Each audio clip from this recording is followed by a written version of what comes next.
A continuación veremos el gráfico del tablero del instrumento acordeón diatónico botones.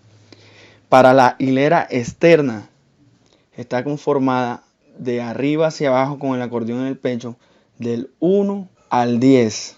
Hilera central lo miramos con el acordeón en el pecho del 1 al 11 de arriba abajo.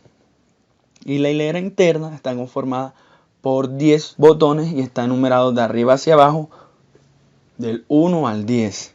Con esto queremos decir que nuestra representación gráfica del tablero del instrumento, el botón de color negro irá cerrando el fuelle y el botón de color rojo irá abriendo el fuelle. Con esta sucesión de movimientos miramos la escala diatónica de botones en sus 3 hileras correspondientes.